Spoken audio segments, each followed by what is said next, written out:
Hello, bienvenue sur notre chaîne ATech. Aujourd'hui, nous allons vous présenter une vidéo qui donne de l'espoir à tous les utilisateurs de voitures électriques. Vous l'aurez peut-être deviné, on va parler de batterie. C'est d'ailleurs un vrai casse-tête pour les constructeurs mais aussi pour les conducteurs. Dans cette vidéo, nous allons vous dévoiler une innovation qui pourrait permettre de résoudre de nombreux problèmes. On compte entre autres l'autonomie et le coût de la voiture. Il s'agit d'une course mondiale aux conséquences économiques énormes pour les constructeurs automobiles. Mais on compte désormais les petites startups de batterie et les acheteurs de voitures dans cette course. Tous choisiront parmi une gamme vertigineuse de voitures électriques. Mais la différence, c'est qu'elles utilisent différents types de batteries à mesure que l'air des moteurs à combustion recule. La composition chimique des batteries est normalement un sujet technique qui était du ressort des ingénieurs. Mais depuis un moment, c'est devenu l'un des sujets de discussion des plus brûlants. Plus particulièrement dans les conseils d'administration de General Motors, Toyota, Ford Motor et Volkswagen entre autres. Et avec le soutien financier et technologique de certaines firmes, mais aussi de certains gouvernements, ces entreprises géantes embrassent l'arrivée des startups qui travaillent à refaire de nouvelles batteries. Et ce pour ne pas être laissés pour compte par la révolution industrielle déclenchée par la voiture électrique. Et les constructeurs veulent mettre en place une nouvelle gamme de batteries, une qui utilise de l'électrolyte solide ou semi-solide. Mais comment est-ce possible et comment y arriver? On voit ça ensemble. Les voitures électriques sont considérées comme étant la solution à l'émission de gaz à effet de serre. Elles n'utilisent pas de moteur à combustion et fonctionnent entièrement avec des batteries électriques. À ce sujet, il en existe deux notamment. La première, la batterie accessoire, qui sert au bon fonctionnement des équipements. Et la deuxième, la batterie de traction qui permet à la voiture de se déplacer. De ce point de vue, ces véhicules répondent parfaitement à la politique de la transition écologique actuelle. Mais si c'est vraiment le cas, pourquoi est-ce qu'il y a autant de bruit autour de cette innovation? En fait, la voiture électrique coûte encore trop cher aujourd'hui. Rien qu'en jetant un rapide coup d'œil chez Tesla, on en a une idée. Elle n'est accessible qu'à quelques personnes seulement. La batterie est toujours pointée du doigt par les constructeurs. Selon eux, c'est la cause principale de ce prix à l'achat trop élevé. Mais ce n'est pas tout. L'autonomie constitue également un obstacle pour les personnes qui veulent acheter ce type de véhicule. C'est un sujet qui est souvent source de plusieurs questions. Comment ferais-je si je n'arrive pas à la prochaine borne de recharge? Combien de temps devrais-je attendre pour recharger complètement ma voiture? Toutes ces questions ont poussé les fabricants à trouver des innovations pour améliorer l'efficacité de la voiture électrique. Mais avant de plonger dans celle-ci, découvrons ensemble comment fonctionne la batterie sur ce type de véhicule. Cela nous permettra également de mieux comprendre les problèmes qui y sont associés et les changements qu'il faut y apporter. Les voitures électriques ont généralement besoin d'une batterie lithium-ion pour fonctionner. C'est déjà une grande avancée technologique en matière de stockage d'énergie. Comparée à la batterie au plomb, elle a une durée de vie plus élevée et une capacité de stockage d'énergie de 100%. Son efficacité a été testée sur de nombreux produits. On les retrouve sur nos appareils électroniques comme les tablettes et les smartphones. Mais pourquoi les constructeurs la considèrent comme l'élément principal qui augmente le prix d'une voiture électrique? En fait, la réponse se trouve dans sa fabrication. La batterie lithium-ion est fabriquée à partir de matériaux très rares. Ces derniers coûtent très cher sur le marché. Même les voitures électriques aux marques moins connues connaissent le même problème.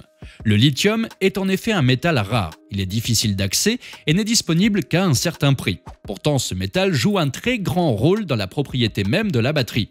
C'est lui qui permet la décharge et la recharge de la voiture.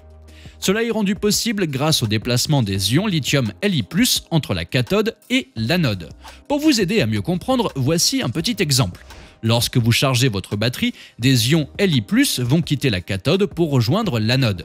Ce dernier est l'électrode négative qui va les stocker. Et lorsque vous utilisez votre batterie, ces ions vont faire le mouvement inverse pour rejoindre la cathode. Le déplacement de ces ions se produit dans l'électrolyte liquide. En théorie, pour accélérer le temps de recharge d'une batterie lithium-ion, il suffit de le charger sous tension élevée. Mais deux problèmes se soulèvent. Le premier, les tensions dans les bornes de recharge et à domicile sont limitées. C'est pourquoi d'ailleurs il faut un temps de charge élevé pour recharger une voiture électrique dans ces bornes. Le second, ce sont les propriétés de l'électrolyte utilisé. En fait, lorsque ce dernier est soumis à de très fortes chaleurs dépassant les 100 degrés, la batterie a tendance à s'embraser. Elle dégage également des produits toxiques. Ces cas sont déjà constatés dans les tablettes et les smartphones qui fonctionnent avec une batterie du même type. Pour résoudre tous ces problèmes, les constructeurs ont alors pensé à une nouvelle génération de batteries. Comme nous venons de l'évoquer, ce sont ces fameuses batteries lithium-ion à électrolyte semi-solide ou solide. C'est une grande révolution dans le domaine des véhicules électriques. L'objectif de celle-ci est d'éliminer tous les risques liés à l'utilisation de l'électrolyte liquide. En fait, avec de l'électrolyte solide, les batteries seront moins sensibles à la chaleur. Les risques d'embrasement et d'émission de produits toxiques sont ainsi quasi inexistants. Cela offre de nouvelles perspectives pour les voitures électriques. La première concerne leur temps de charge qui peut être réduit à quelques minutes seulement. En effet, en supportant une forte chaleur, ces batteries ne risquent pas de s'embraser même avec une puissante charge. Mais la plus grande innovation apportée par l'électrolyte solide se trouve dans sa capacité à emmagasiner de l'énergie. Il est possible d'avoir une grande autonomie même avec des batteries de petite taille. Mais tout cela est encore dans les laboratoires. Il est encore difficile de produire de l'électrolyte solide qui peut être stable. De plus, mettre en place une telle chaîne de fabrication peut coûter très cher. La solution la plus concrète aujourd'hui est l'utilisation d'une batterie lithium-ion semi-solide. Le but est de réduire petit à petit le liquide dans la batterie. En choisissant la forme semi-solide, il est possible de profiter à la fois des avantages proposés par les batteries solides tout en réduisant de moitié les risques d'embrasement rencontrés dans les batteries liquides.